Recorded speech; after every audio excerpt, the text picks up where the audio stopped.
धनार्थी श्रोता बन के नहीं, धनार्थी वक्ता बन के नहीं, कृष्णार्थी वक्ता बनकर और कृष्णार्थी श्रोता बनकर के बैठे और केवल इस भाव से सुने कि इस कथा के श्रवण से हमारे अंतःकरण का मल दूर हो जाए, हमारे अंदर की गंदगी मिट जाए। इस शिव कथा से, इस भागवत कथा से, इस राम कथा से, जो भी कथा सुनने बैठे, क्या भाव रखें? हमारे अंदर की गंदगी मिट जाए, इससे अंतःकरण की सफाई हो जाए और हमारा मन जो संसार में लगा हुआ है वो वहां से हट करके भगवान के चरणों में लग जाए, हमारे मन में भगवान की भक्ति प्रकट हो जाए, हमें भगवान से प्रेम हो जाए। ये भाव यदि मन में लेके बैठेंगे तो निश्चित मन हमारा वैसा हो जाएगा। हम लोगों को वैसा लाभ नहीं दिखता जैसा होना चाहिए, जैसा सुना जाता है। उसका कारण क्या है? उसका कारण यह कि हमारा उद्देश्य वैसा नहीं होता। किशन लाल जी, उद्देश्य हमारा जो है ये है कि बढ़िया हमारा व्यापार चल जाए तो कथा से फिर वही लाभ मिलेगा। हमारा और कोई उद्देश्य है तो वो पूरा होगा।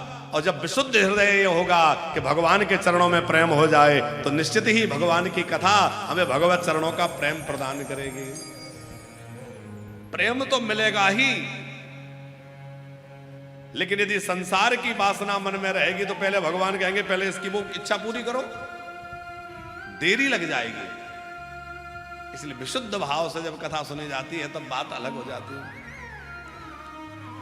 सब पुराणों का सार क्या है? और श्री सोनक जी प्रश्न कर रहे हैं कि सदाचारस्य सद्भक्तिर, सदाचारस्य सद्भक्तिर, विवेको वर्धते कथम, स्विकार निरासश्च सज्जनै क्रियते कथम। सोनक जी कह रहे हैं ऐसी कथा सुनाइए जिससे सदाचार की प्रतिष्ठा हो जाए। शिव पुराण की जो कथा है ये व्यक्ति को सदाचार संपन्न बनाने वाली कथा है। सदाचार क्या है? हमारा आचरण पवित्र हो जाए। आज समाज को कथा की बहुत आवश्यकता है। हम तो कहते हैं हर स्कूल में, हर कॉलेज में गीता, रामायण, भागवत पढ़ाना अनिवार्य हो जाना चाहिए। जैसे 6-6, 7-7 विषय पढ़ाए जा रहे हैं, एक विषय धर्मशास्त्रों का होना चाहिए। आप लोग बताओ होना चाहिए कि नहीं? धन कमाना तो सिखा रहे हैं पर धर्म की कोई शिक्षा नहीं दे रहे। और जब तक धर्म की शिक्षा नहीं देंगे अच्छे समाज का सृजन नहीं हो सकता, अच्छे समाज का निर्माण नहीं हो सकता। अच्छे समाज के निर्माण के लिए धर्म की शिक्षा अनिवार्य है। क्या कह रहे हैं हमारे किशन लाल जी? हाँ बिल्कुल। हम लोग भी जब छोटे थे तो हमने देखा कि कुछ विषय जो है, एक विषय ऐसा होता था हिंदी में, कुछ पाठ्यक्रम जो है रामायण की चौपाइयाँ होती थी, कुछ कबीर के दोहे और रहीम के दोहे ये सब होते थे। धीरे धीरे सिलेबस से वो सब गायब हो रहा है। अब तो हम लोगों को बस ये पढ़ाया जाता है, हमारे जो बच्चे हैं मुगल बादशाहों की कहानियां पढ़ाई जाती हैं। अकबर महान था, ये महान था, वो ऐसा था, भगवान जाने क्या पाठ्यक्रम बन गया है। कितने लोग ये बात चाहते हैं कि हमारे बच्चों के पाठ्यक्रम में धर्म की शिक्षा सम्मिलित होना चाहिए? कितने लोग चाहते हैं? आप सब चाहते हैं कि नहीं? क्योंकि जब तक धर्म की शिक्षा बच्चों को नहीं दी जाएगी तो वो धर्म और अधर्म का कोई महत्व ही नहीं समझेंगे। और जब उनका जीवन धर्म से युक्त नहीं होगा तो चाहे जितने समृद्ध हो जाएं, आप विचार करो, संपन्नता तो रावण के पास भी बहुत थी, सोने की लंका थी। कौरवों के पास भी संपन्नता की कमी नहीं थी। और भी ऐसे ऐसे बड़े बड़े धनी लोग हुए जिनके पास वैभव का और भौतिक साधनों का कोई अभाव नहीं रहा, पर जिनके जीवन में धर्म नहीं रहा उनके जीवन की दशा क्या हुई?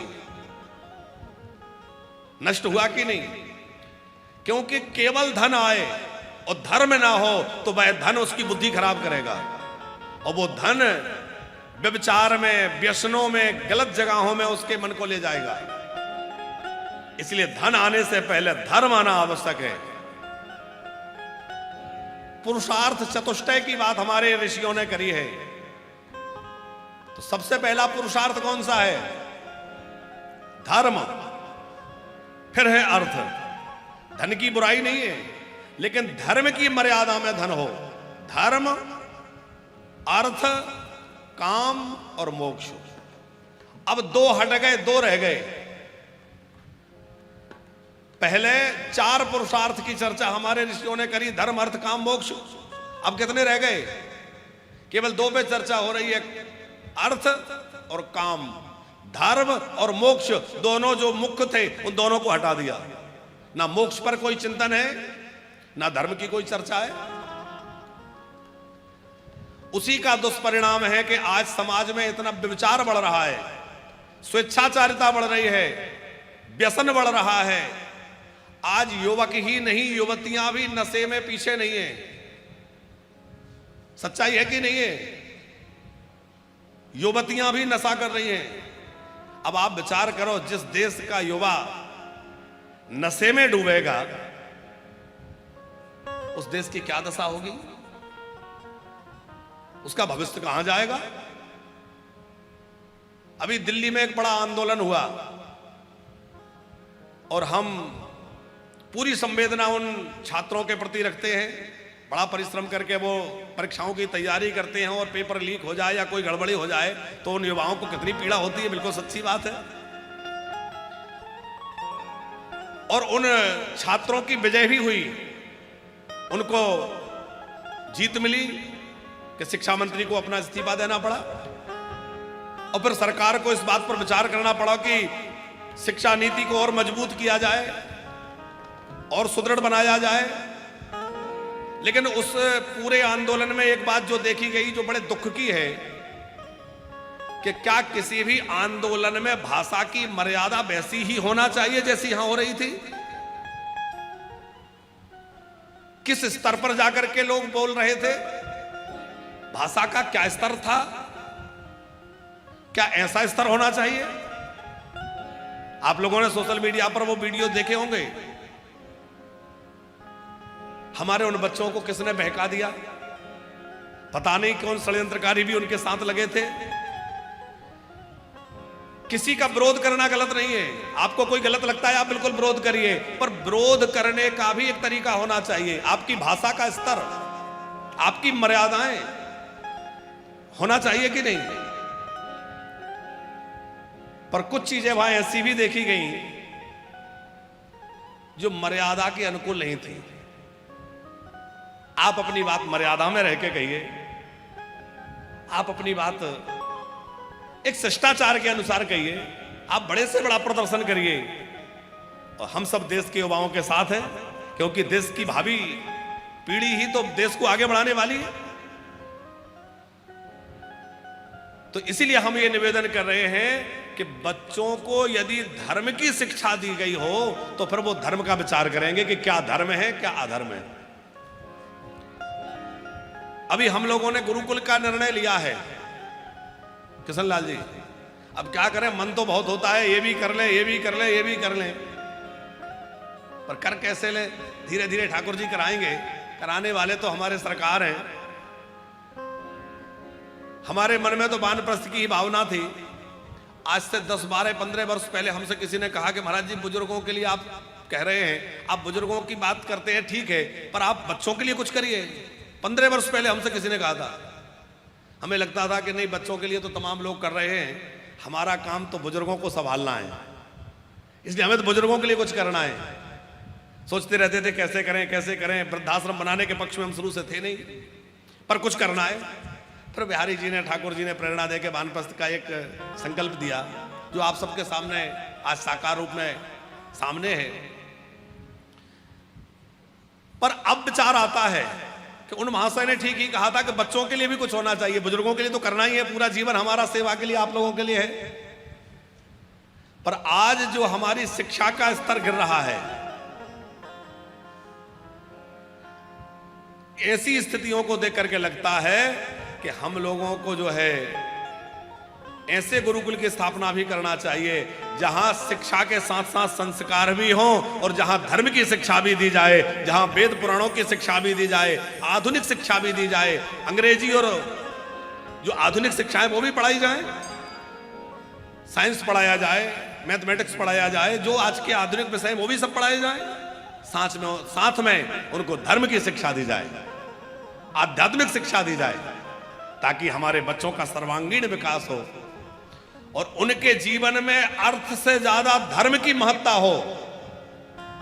आप विचार करो, यदि अर्थ की ही महत्ता होती तो राम जी कह देते हम वन में क्यों जाएं? राम जी वन में गए किसके कारण गए? धर्म के कारण गए कि नहीं? पांडवों ने वन वन में घूम करके कष्ट उठाए। आप दुनिया भारत में कहीं घूम लो, जगह जगह पांडवों के स्थान मिल जाएंगे, यहां पांडवों ने ये किया था, यहां से है कि नहीं ऐसे स्थान? पांडव भी बहुत घूमे। किसके कारण घूमे? शक्तिशाली थे, वो युद्ध कर सकते थे, धर्म के कारण। हरिश्चंद्र ने इतने कष्ट उठाए किसके कारण? धर्म के कारण। तो भैया हमारे वीरों ने जो बलिदान दिया है वो धर्म के मार्ग पर चले हैं और आज उन्हीं की यशोगाथा गाई जाती है, धर्म के मार्ग पर चले हैं। अर्थ कमाना बहुत बड़ी बात नहीं है, धर्मयुक्त अर्थ कमाना बड़ी बात है। धर्मयुक्त काम हो, धर्मयुक्त अर्थ हो, धर्मयुक्त हमारा जीवन हो। सोनक जी कह रहे हैं आप ऐसी कथा सुनाइए जिससे लोगों का जीवन धर्मयुक्त बने, सदाचार युक्त बने। शिव महापुराण की कथा जीवन में सदाचार प्रतिष्ठित करने वाली कथा है। सदाचारश्च सद्भक्तिर्, ऐसी कथा सुनाइए जो भगवत भक्ति प्रदान करने वाली हो।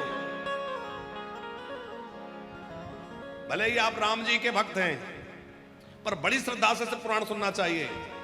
भले ही आप कृष्ण भक्त हैं पर शिव महापुराण बड़े श्रद्धा से सुनना चाहिए। भले ही आप देवी के उपासक हो पर शंकर जी की पूजा बड़े मन से करना चाहिए। आप राम कृष्ण नारायण किसी के उपासक हो पर शिव आराधना आपको निश्चित रूप से करनी ही चाहिए। क्यों? बोले आपके भक्ति को और मजबूत कौन बनाएगा? भक्ति को दृढ़ता प्रदान करते हैं भगवान शंकर। कि बागरथा विवसंप्रतौ बागरथ प्रतिपत्तते जगतः पितरो वंदे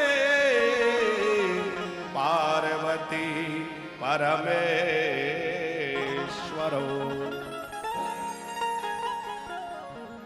भगवान शंकर जगत के पिता हैं और माता पार्वती जगत की माता है। तो हम सब किसके संतान हुए? भोले बाबा के। भोले जगतः पितरौ, जगत के माता पिता भोले बाबा माता पार्वती है। अच्छा, किसी की बेटी बड़ी होने लगे तो उसको क्या चिंता होती है? बेटी का विवाह करना है। जब भी कोई भक्त शिव जी की खूब आराधना करता है तो भोले बाबा को लगता है अब इस मेरे भक्त को इसका ब्याह करना है। विवाह किससे करना है? बोले इसको भगवान के चरणों में लगाना है, भगवान की भक्ति में लगाना है। भोले बाबा भक्ति को दृढ़ करने वाले हैं। जैसे एक माता पिता अपनी कन्या का हाथ किसी सुयोग्य वर के हाथ में दे देते हैं, ऐसे ही भोले बाबा माता पार्वती जो है, भगवती जगदम्बा जो है, वो क्या करते हैं? बोले अपने संतान माने हम सब जो भक्त हैं उनको पकड़ के और भगवान की भक्ति में लगा देते हैं कि आप भक्ति करो, उपासना करो। भगवान शंकर के 5 मुख हैं और भक्ति के 5 रस हैं। एक एक मुख से भोले बाबा एक एक रस का आस्वादन करते हैं। शांत रस, लागी समाधि अखंड अपारा। अखंड समाधि लगा के भगवान शंकर शांत रस का आस्वादन लेते हैं, आस्वादन करते हैं, है? फिर है दास रस। तो दास रस में हनुमान जी बन के सेवा करते हैं। रुद्र देह तजने है बस बानर भय हनुमान। वही भगवान शंकर जब देखते हैं कि मेरे परमात्मा मानव बनकर जा रहे हैं तो कहते हैं मैं मानव नहीं, मैं बानर बन जाता हूं। दासो हम कौशलेंद्रस्य, रावण के भरे दरबार में घोषणा करते हैं। रावण पूछता है तुम कौन हो? तो ये नहीं कहते कि मैं पवन पुत्र हनुमान हूं, कि मैं महाबली हनुमान हूं। क्या कहते हैं? दासो हम कौशलेंद्रस्य, मैं राम जी का दास हूं। ये दास्य भक्ति, वात्सल्य भक्ति। वात्सल्य भक्ति में हम सुंदर अभी भाग उसमें 84 कोस यात्रा की कथा में सुन रहे थे कि भोले बाबा गोकुल में बाल कृष्ण का दर्शन करने आए, अयोध्या जी में रामलला का दर्शन करने आते हैं। और माता पार्वती जब राम जी के विषय में पूछती हैं तो क्या, वो सती माता, तो सती जी से क्या कहते हैं? इष्ट देव मम बालक रामा, मेरे तो इष्ट देव बाल रूप राम है। तो ये वात्सल्य भाव है। कौन कौन से हो गए?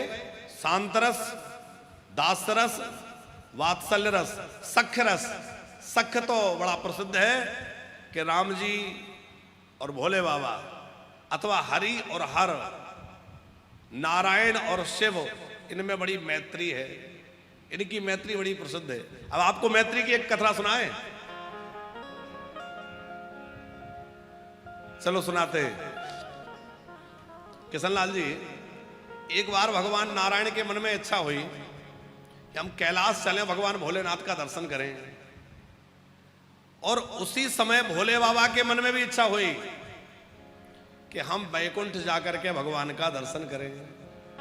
अब दोनों के साथ एक ही संकल्प उदित हुआ और दोनों अपने अपने स्थान से चले। अब मार्ग में मिल गए। मार्ग में मिल गए तो दोनों एक दूसरे को देखकर बड़े आनंदित हुए, एक दूसरे का आलिंगन किया। और जाने क्या भगवान नारायण के मन में आई, वहां एक सरोवर था, उस सरोवर से थोड़ा जल लेकर के भगवान शंकर पे छींट दिया। भोले बाबा ने कहा अच्छा, तो वो मैत्री भाव प्रकट हो गया। और मैत्री में तो थोड़ा शरारत भी चलती है, तो भोले बाबा ने भी भगवान नारायण के ऊपर जल डाल दिया। भगवान नारायण ने शिव जी को सरोवर में ही धकेल दिया और दोनों जल में पहुंच गए और जल क्रीड़ा होने लग गई। अब इतनी लंबा वो जल क्रीड़ा चलती रही कि सैकड़ों वर्ष बीत गए और वो समाप्ति ना हो। अब भोले बाबा संहार की लीला ना करें तो इधर गड़बड़ा जाए, भगवान नारायण पालन ना करें तो व्यवस्था कौन संभाले। तो सब देवता वहां आने लगे, भैया ये क्या चल रहा है।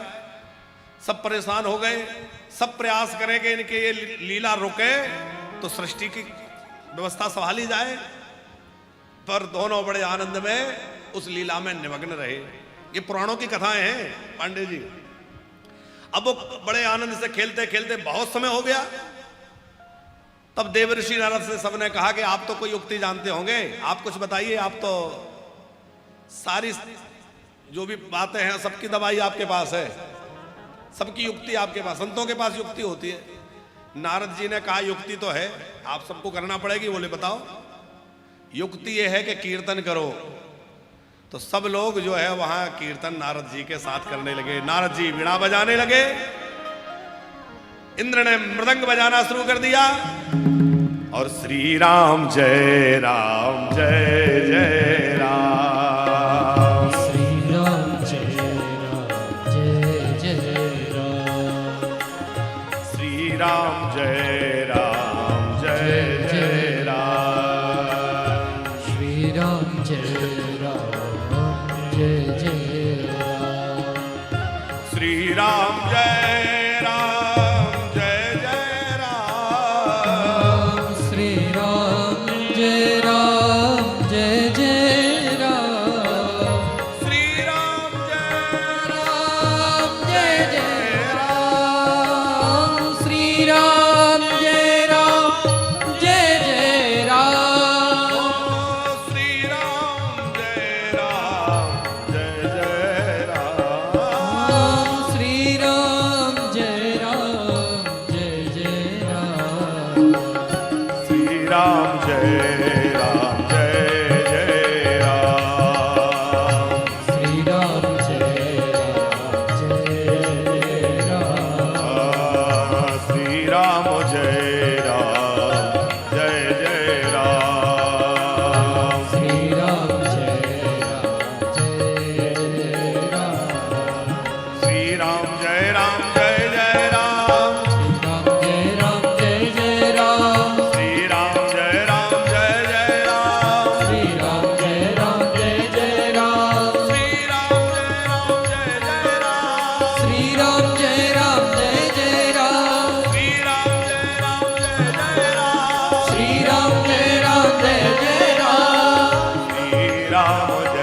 भगवान की।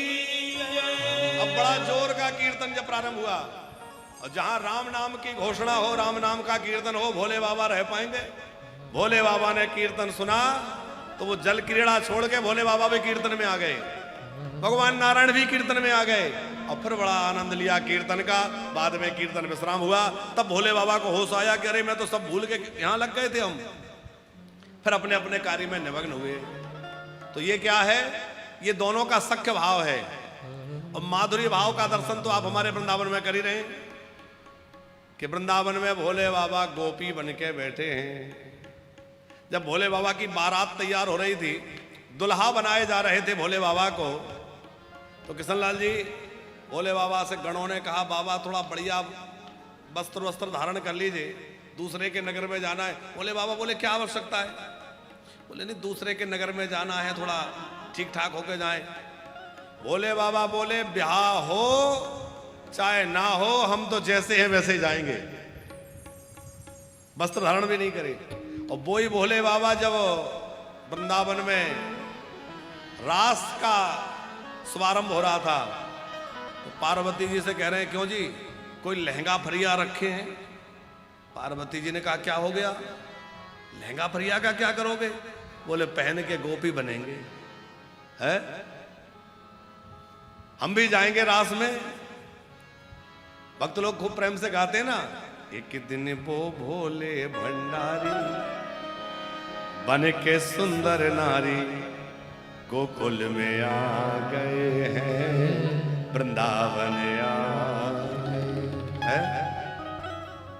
अरे बांध के जूड़ा पहन के साड़ी, चाल चले मतवारी, वृंदावन आ गए हैं, वृंदावन।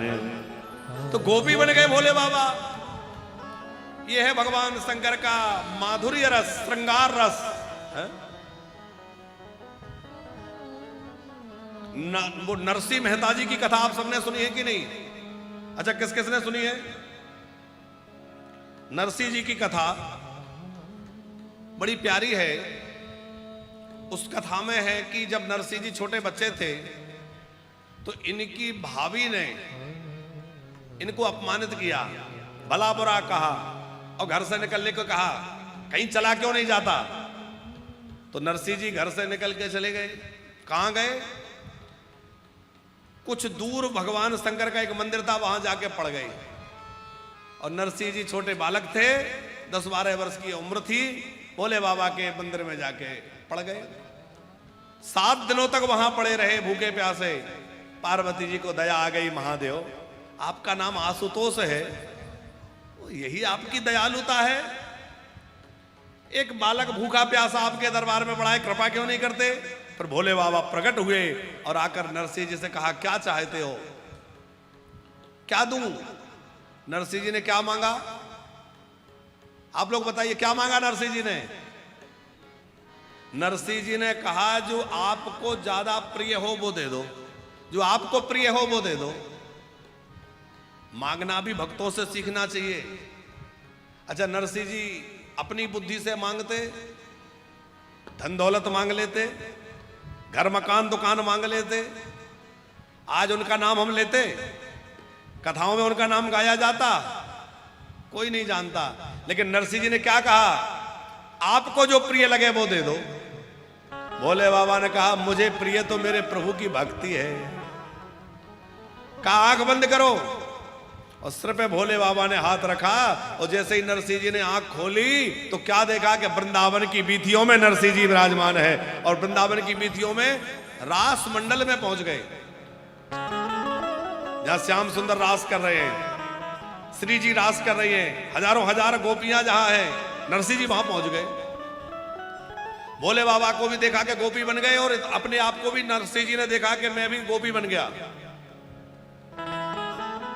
भोले बाबा का रास में नाम क्या है? त्रिलोचना सखी। 3 नेत्र वाले हैं ना, इनका नाम है त्रिलोचना सखी। और भोले बाबा की सेवा है मसाल दिखाने की, प्रकाश की व्यवस्था भोले बाबा की है। तो उनके यूथ की जितनी गोपियां हैं वो सब प्रकाश दिखाते हैं ये रास मंडल में। नरसिंह जी से कहा तुम भी लो, इनको भी एक मसाल पकड़ा दी। और उस रास की छपटी छटा को देखकर, उसकी शोभा को देखकर इतने मग्न हो गए नरसिंह जी, इतने डूब गए कि सब भूल गए। और धीरे धीरे वो मसाल जलते जलते हाथ तक आ गई, हाथ जलने लगा। और जब हाथ जलने लगा तब श्याम सुंदर की दृष्टि पड़ी, ये बाबरी गोपी कौन है जिसको यही होश नहीं है कि मेरा हाथ जल रहा है? कौन है ये? भोले बाबा ने इशारा किया कि मैं लाया हूं, इसको अपना लीजिए। तब श्री कृष्ण ने काली कमली दी, पीतांबर दिया, मोर पंख दिया। हमारी राधा रानी ने उनको अपने गले की माला पहनाई, ललता जी ने उनको तिलक धारण कराया और वीणा प्रदान कर दी। चरित्र में सब वर्णन है कि नहीं है? अब आप विचार करो, कलयुग में ही नरसिंह जी हुए, कितने वर्ष पहले हुए? 500-600 वर्ष ही तो हुआ है नरसिंह जी को, कोई बहुत पुरानी कोई सतयुग त्रेता की बात तो नहीं है। और नरसिंह जी के सामने वो दिव्य रास प्रकट था और वो ऐसी भक्ति का वरदान भगवान ने दिया। अच्छा, नरसिंह जी वहां से वापस नहीं आना चाहते थे, और जब वापस नहीं आना चाहते तो श्री कृष्ण ने कहा कि तुम्हें जाना होगा, ये मेरी आज्ञा है। क्यों? इसलिए कि तुम्हें गुजरात में जाकर भक्ति का प्रचार करना है। तुम्हारा जन्म भक्ति के प्रचार के लिए हुआ है। नरसिंह जी बोले, मैं तो आपके इस छटा को देख लिया, अब इसके बगैर मेरा कहीं मन ही नहीं लगेगा, मैं कहीं रह ही नहीं पाऊंगा। तब ठाकुर जी ने एक वरदान दिया था और केदार राग दिया था और कहा था,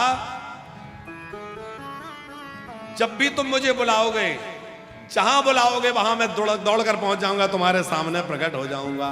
और नरसिंह जी के जीवन में 56 बार भगवान का दर्शन हुआ है। प्रकट भगवान आए कि नहीं आए? भैया, भोले बाबा जैसी भगवत भक्ति देने वाला कौन है? आहा, हो ऐसा डमरू बजाने वाला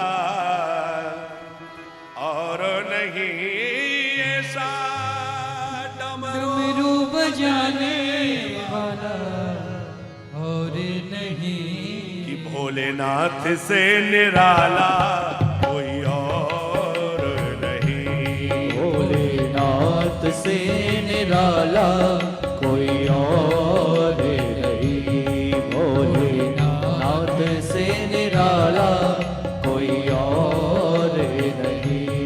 वो ऐसा डमरू बजाने वाला और नहीं, ऐसा डमरू बजाने वाला और नहीं। भोलेनाथ से निराला कोई और नहीं।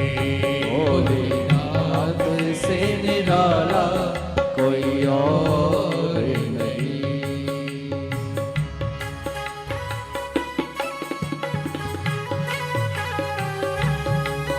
हे शंभो,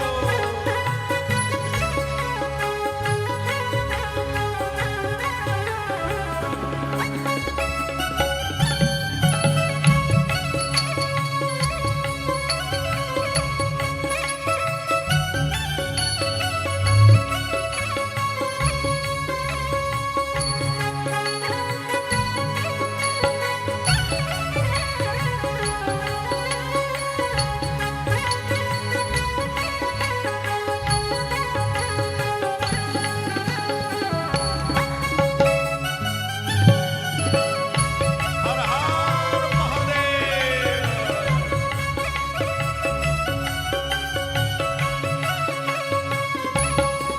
ओ शिव का डमरू डम डम बोले, अगम निगम के भेद एक खोले। का डमरू डम डम बोले, अगम निगम के भेद खोले। ओ शिव का डमरू डम डम बोले, अगम निगम के भेद एक खोले। शिव का डमरू डम डम बोले, अगम निगम के भेद खोले। ऐसा डमरू बजाने वाला और नहीं। ऐसा डमरू बजाने वाला और नहीं। ऐसा डमरू बजाने वाला और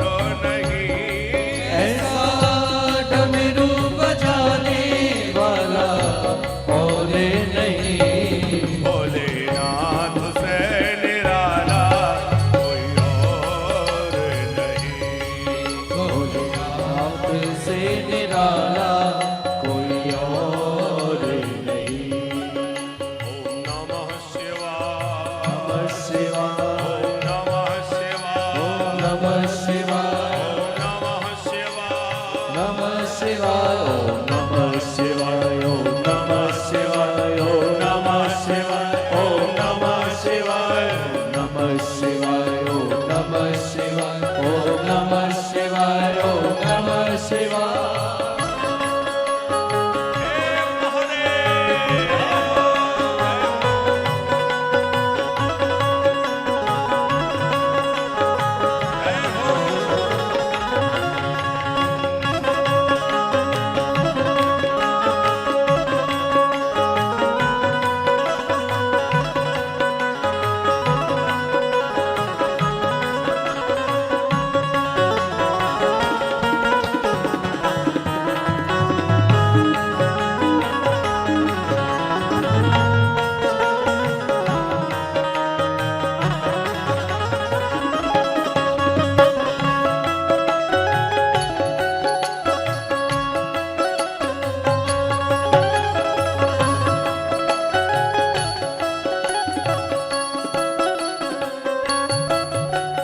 काया जब जब करवट बदले पाप चमकते अगले पिछले।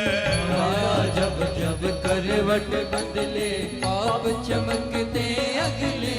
ओ काया जब जब करवट बदले पाप चमकते अगले पिछले। काया जब जब करवट बदले पाप चमकते अगले पिछले। ऐसा भक्तों का रखवाला कोई और नहीं। ऐसा भक्तों का रखवाला कोई और नहीं। ऐसा भक्तों का रखवाला कोई और नहीं। ऐसा भक्तों का रखवाला कोई और नहीं। भोलेनाथ से निराला कोई और नहीं। भोलेनाथ से निराला कोई और नहीं। ओम नमः शिवाय। शिवाय। ओम नमः शिवाय। नमः शिवाय। ओम नमः शिवाय। नमः शिवाय। ओम नमः शिवाय। ओम नमः शिवाय। ओम नमः शिवाय। ओम नमः शिवाय। ओम नमः शिवाय। ओम नमः शिवाय। ओम नमः शिवाय।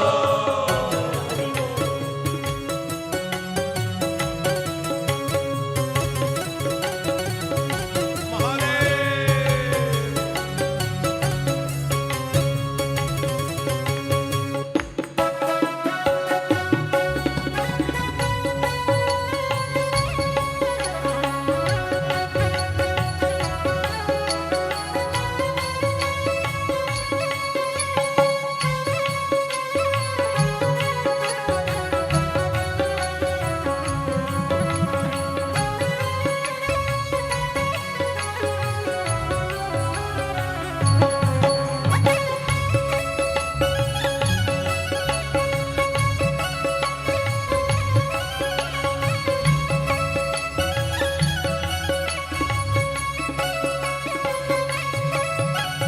तुमने जग का कष्ट मिटाया मुझको भोले क्यों बिसराया। तुमने जग का कष्ट मिटाया मुझको भोले क्यों बिसराया। तुमने जग का कष्ट मिटाया मुझको भोले क्यों बिसराया। तुमने जग का कष्ट मिटाया मुझको भोले क्यों बिसराया। अब तो मुझको बचाने वाला और नहीं। अब तो मुझको बचाने वाला और नहीं। भोले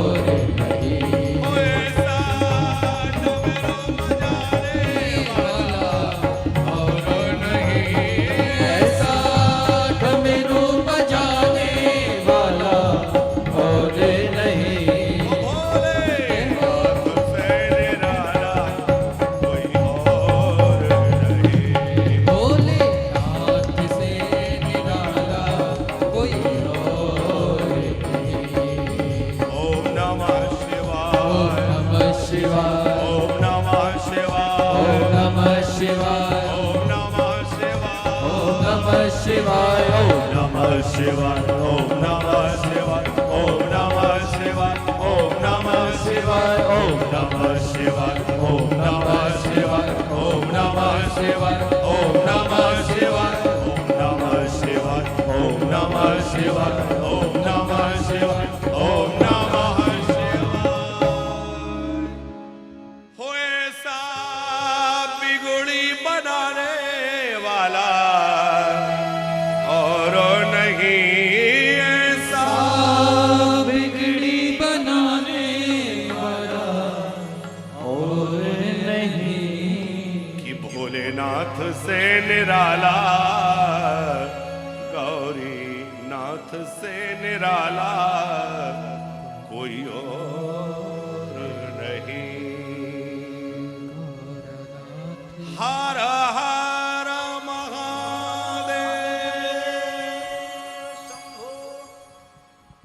भोले बाबा तो भोले बाबा है, क्या कहना, जिस पर रीझ जाए सब लुटा देते हैं, सब बांट देते हैं। धन धन भोलेनाथ बांट दिए तीनों लोक एक पल भर में। ऐसे दीन दयाल हैं भोले, कौड़ी नहीं रखी घरों में। एक कौड़ी भी अपने घर में नहीं रखते, सब लुटा देते हैं, सब ले जाओ, जो आ जाए सब ले जाओ। पार्वती जी ने कहा रहने के लिए एक आध बढ़िया ठिकाना तो बना लो। पार्वती जी के बार बार आग्रह करने पर भगवान भोलेनाथ ने एक बढ़िया सुंदर भवन बनाया, स्वर्णमय भवन।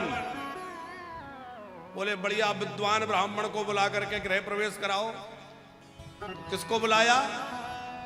रावण को। हमारा चेला भी है, बढ़िया है और विद्वान बहुत है। तो कहा दक्षिणा, बोले आपने जो नगर बनाया है, जो महल बनाया, ये महल ही दे दो। जिसका गृह प्रवेश हुआ यही घर दे दो। उन्होंने कहा ले लो। कहा देखा पार्वती, हमने तो पहले ही कहा था कि हमारे भाग्य में ये सब नहीं है, महल अटारी हमारे लिए नहीं है, ये तो भक्तों के लिए है। आप देखिए भोले बाबा के भक्त आपको कभी गरीब नहीं मिलेंगे, दरिद्र नहीं मिले। भोले बाबा बहुत देते हैं। आपको रामकृष्ण नारायण के भक्त अकिंचन मिल जाएंगे, विपन्न मिल जाएंगे, लेकिन भोले बाबा के नहीं मिलेंगे। अब आप दल बदल मत लेना।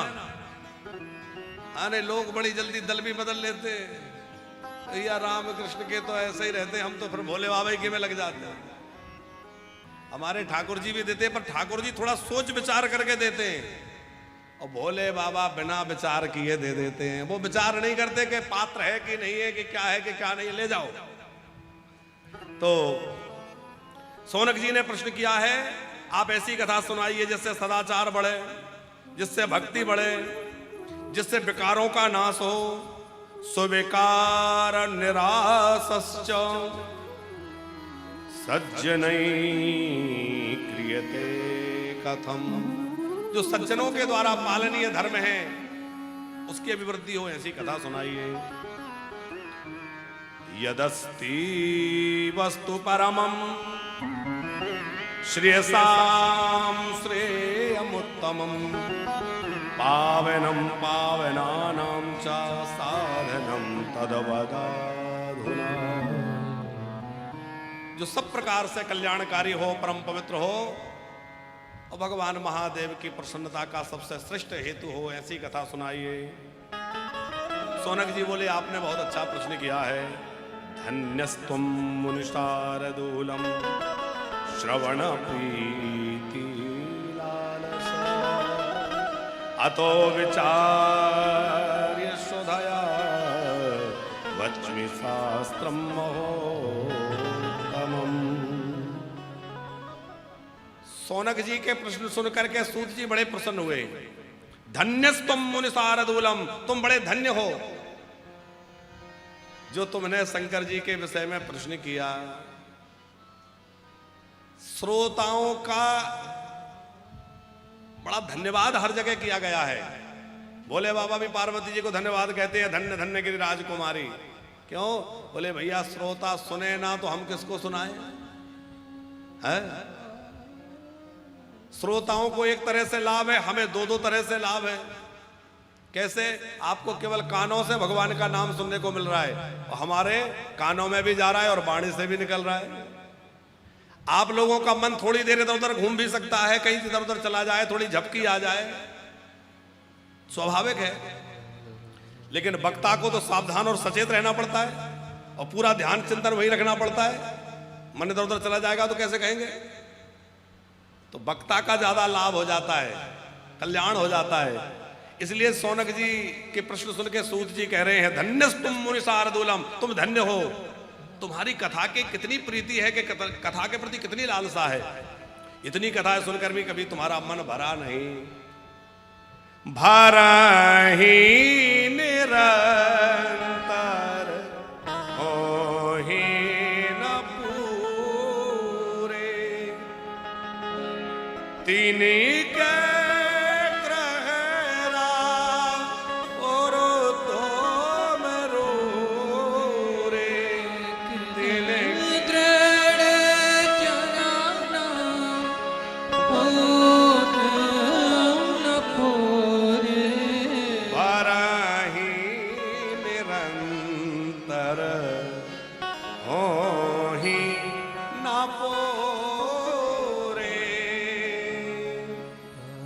जैसे अनेक नदियां बरसात में समुद्र में जाती हैं और बड़ी भारी बाढ़ आ जाती है नदियों में, पर नदियों की बाढ़ से कभी समुद्र में बाढ़ आती है?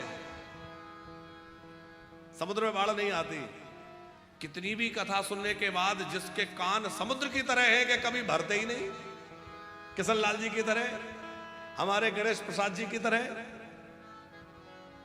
विश्वंबर लाल जी बैठे, लगातार सुनते सुनते कभी मन भरता ही नहीं। बल्कि ये एक ऐसा रस है जिससे प्यास बढ़ती है। जितना ज्यादा सुनो उतनी ज्यादा प्यास बढ़ेगी। संसार की चीजों में तो ऐसा है, आपने थोड़ा सा पा लिया, कितनी भी आपको रसगुल्ला अच्छा लगता हो, 2 खाएंगे, 3 खाएंगे, 4 खाएंगे, फिर बस। और जबरदस्ती कोई 1-2 और खिला दे, अरुचि होने लगेगी, अब बस बहुत हो गया। और कोई माने ना जबरदस्ती, और कहोगे भैया जो खाया है वो भी बाहर आ जाएगा, अब नहीं। यही हाल होता है कि नहीं? लेकिन भगवान की कथा का वो रस है कि जितना पियो उतनी प्यास बढ़ती चली जाती है, और पीने की लालसा बढ़ती चली जाती है। वच्मि शास्त्रम महोत्सवम में तुम्हें वह दिव्य शास्त्र की कथा शिव पुराण की सुनाता हूं। कौन सी? सर्व सिद्धांत निष्पन्नम वाक्यादिकम विवर्धनम शिवतो से करम दिव्यम शृणुवत्सरसायनम। जो भगवान शंकर के प्रसन्नता का हेतु है, जो संसार रोग से पीड़ित लोगों के लिए रसायन है, ऐसी शिव पुराण की कथा मैं सुनाता हूं। सूत जी कह रहे हैं, जन्मांतरे भवेत पुण्यम महद्यस्य स्वधीमता तस्य प्रीतिर भवेत तत्र महाभागवतो मुने। जब बहुत जन्मों के पुण्य उदित होते हैं तब शिव कथा सुनने को मिलती है, और जब भगवान की विशेष कृपा होती है तब कथा में मन लगता है। देखो 2 चीजें हैं, कथा मिलना और कथा में मन लगना। अनेक जन्मों के पुण्य उदित होते हैं तब तो कथा सुनने को मिलती है, और जब भगवान विशेष कृपा करते हैं तब कथा में मन लगता है। और सरलता से कहें, हम कथा में बैठ जाएं जाकर के, ये पुण्य का प्रभाव है, और कथा हम में बैठ जाए ये भगवत कृपा का प्रभाव है, ये भगवान की कृपा का फल है। कैसी है ये शिव कथा? शिवम पुराणम परमम शिव नोक्तम पुरा मुने। साक्षात भगवान महादेव ने इसका गायन किया है। साक्षात भगवान शिव के ही स्वरूप में ये शिव कथा है। ते शृण्वन्ति मुने शैवं पुराणं शास्त्रमुत्तमं ते मनुष्यानमन्तव्या रुद्राएव न संशया। जो इस कथा को कहता है वो भी शिव रूप होता है, और जो सुनने वाला है वह भी शिव रूप हो जाता है। रुद्रा एव न संशया, वो भी शिव जी का ही स्वरूप हो जाता है। यहां शिव जी के इस कथा को शास्त्र कहा है। शास्त्र की परिभाषा क्या है? बोले जिसमें आज्ञा, नियम, विधि, धर्म शास्त्र संबंधी समावेश हो उसको शास्त्र कहते हैं। इसमें ये सारे समावेश है, इसलिए इस पुराण को पुराणों के साथ शास्त्र भी कहा है। बड़े बड़े यज्ञों से जो फल प्राप्त होता है वो उससे पुराण के सुनने से सहज प्राप्त हो जाता है। राजसूयेन यत् पुण्यम अग्निष्ठोमस्तेन च तत् पुण्यम लभते शंभो कथा श्रवण मात्रता। राजसूय यज्ञ जो है आजकल तो नाम ही सुनने को मिलता है, देखने को नहीं मिलता। पर कदाचित कोई इतना संपन्न हो कि राजसूय यज्ञ कर ले, उसका जितना पुण्य होता है उतना सब पुराण सुनने से मिल जाता है। अग्निष्टोम, अब इनके तो नाम ही रह गए। अग्निष्टोम यज्ञ का जो फल है वो 100 अग्निष्टोम यज्ञ हो, उनका जितना फल होता है उतना सब पुराण सुनने का फल होता है। ये भी तो यज्ञ ही हो रहा है। जितने लोग बैठे हैं सबके कानों के माध्यम से भगवान के पास ही आहुति जा रही है वाणी की। पुराण श्रवणम शंभुर नाम संकीर्तनम तथा कल्पद्रुमं फलम सम्यग मनुष्याणाम न संशया। शिव महापुराण की कथा सुनना और शिव नाम का संकीर्तन करना, ये दोनों ही कल्प वृक्ष के समान है। कल्पद्रुमं फलम सम्यक, सद्या फल माने तुरंत फल देने वाले हैं, इसमें देरी नहीं लगती, तत्क्षण फल मिल जाता है। जिस कामना को लेकर बैठे बोले बाबा मन में इच्छा होती है उसको पूरी कर देते हैं। आप किसी भी इच्छा से शिव जी की कथा में बैठे बोले बाबा उस इच्छा को पूरी कर देंगे। अमृत पीने वाला तो अकेला व्यक्ति अमर होता है, पर शिव कथा सुनने वाले का पूरा पवित्र, पूरा कुल पवित्र हो जाता है। एको जरामरहस्याद्वै पिबन्नेवामृतं पुमान् स्तम्भो कथामृतं कुर्यात् कुलमेवाजरामरम्। शिव महापुराण में 7 संहिताएं हैं वर्तमान में। पहले सुना है कि शिव महापुराण और विराध था, फिर उसको व्यास जी ने छोटा कर दिया। क्यों? बोले कलयुग के लोग इतना पढ़ ही नहीं पाएंगे। अभी जो शिव महापुराण विराजमान है इनमें कितने श्लोक है? कितने श्लोक है इनमें? 24,000। भागवत जी में 18,000 है और शिव महापुराण में 24,000 श्लोक हैं। 7 संहिताएं हैं। विद्येश्वर संहिता, रुद्र संहिता, शतरुद्र संहिता, कोटि रुद्र संहिता, उमा संहिता, कैलाश संहिता और वायवी संहिता, ये 7 संहिताएं हैं। बड़ा विलक्षण ये शिव महापुराण है। सोनक जी ने पूछा कैसे कैसे पापियों का उद्धार इस शिव पुराण की कथा से संभव है? तब सुनाया, ये मानवा पाप कृतो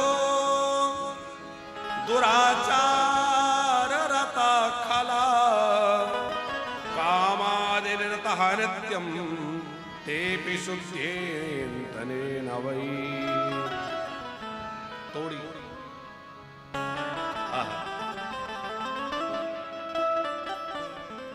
ये मानवा पाप कृतो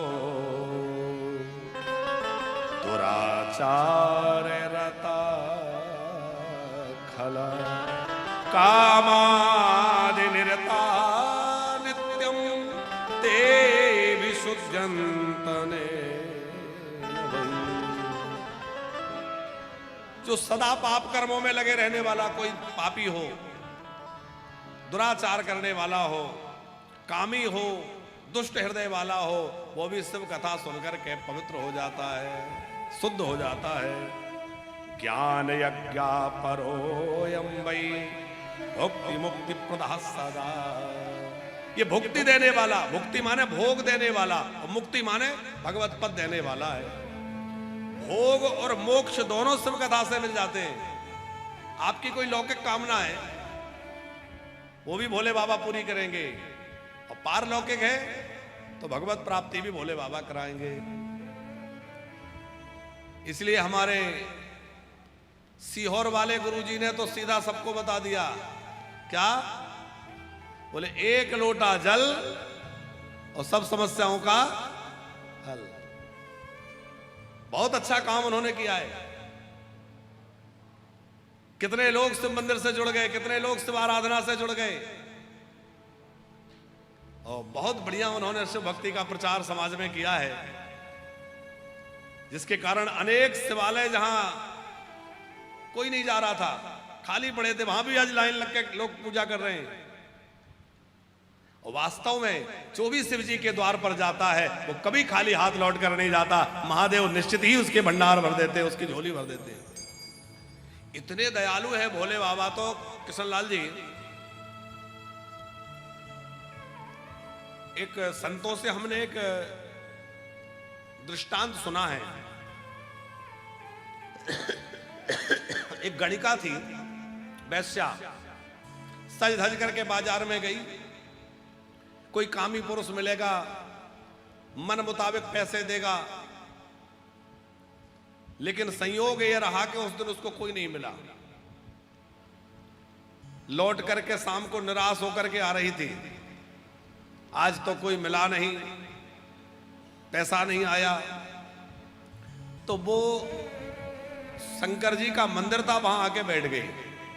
अब शंकर जी के मंदिर का मुंह तो उधर था, वो पिछली दीवार के पास आके बैठ गई। उसको पान खाने का अभ्यास था। अब वो पान खा रही थी तो उसने चूना निकाला। पान खाने वाले लोग चूना ऐसे लेकर के लगाते, तो जैसे चूना लिया तो उंगली में चूना ज्यादा आ गया। उसको लगा कि ज्यादा है, तो कम करने के लिए उसने क्या किया कि जितना लेना होगा उतना तो लिया, और जो बचा उसको मंदिर की दीवार से पहुंच दिया। अब उंगली में जो चूना अधिक था, बचा था, उसको दीवार से लगा दिया। संयोग से आकाशीय बिजली के लिए उसकी मृत्यु हो गई। उसी समय उसकी मृत्यु हो गई। अब उसको लेने यमराज के दूत आए, उधर भोले बाबा के गण आ गए। यमराज के दूतों ने कहा, ये पापिन है, इसने जीवन भर पाप किया है, इसको तो नरकों में जाना चाहिए। शिव जी के गण बोले, हम ये सब नहीं जानते, हम तो ये जानते हैं कि इसने भोले बाबा के मंदिर में चूना लगा के उसको जो है रंगाई करी है। यमराज के गण बोले, तुम लोग भी तुम्हारे भोले बाबा जैसे ही भोले हो। अरे इसने रंगाई पुताई नहीं करी है, तो अपनी उंगली साफ कर रही थी। बोले ये हम सब नहीं जानते, हम तो ये जानते हैं भोले बाबा की सेवा करी। गुणनिधि की कथा आप कल सुनेंगे। चोर था और चोरी करने के लिए मंदिर में दिया जला रहा था, अंधेरा था, तो चोरी करने के लिए दिया जलाया और भोले बाबा ने दीप दान मान लिया, उसी से उसका उद्धार हो गया। वही कुबेर बना आगे चल के। तो ऐसे दानी भोले बाबा है। कोई धोखे से किसी अनायास कोई सेवा बन जाए। वो कथा आप सबने सुनी है कि एक चोर शंकर जी के शिवलिंग पे चढ़ गया। सबने सुनी है कि नहीं? शिवालय में गया, देखा कुछ और तो मिला नहीं, बस शिव जी के ऊपर बड़ी विशाल घंटी बंधी है। सोचा इसी को उतार लो, पर कैसे उतारे, ऊंचाई अधिक है। तो वो शिवलिंग पर खड़ा हो गया। चोर था, उसको तो शिव जी में कोई निष्ठा थी नहीं। भोले बाबा प्रसन्न हो गए, वरदान मांगो, घबरा गया, ये क्या चक्कर है। बाबा गलती हो गई, अब कभी नहीं करूंगा ऐसा। अरे बोले नहीं नहीं, मैं प्रसन्न हूं, वरदान मांगो। उसने कहा, ये पहले वरदान तो बाद में मांगे, पहले ये बताओ मैंने कौन सी भक्ति करी। बोले कोई जल चढ़ाता है, कोई फल चढ़ाता है, कोई दूध चढ़ाता है, पर तू तो ऐसा है कि पूरा के पूरा ही चढ़ गया। ऐसा भगत कहां मिलेगा जो पूरा ही अर्पित हो गया। धन्य है भोले बाबा।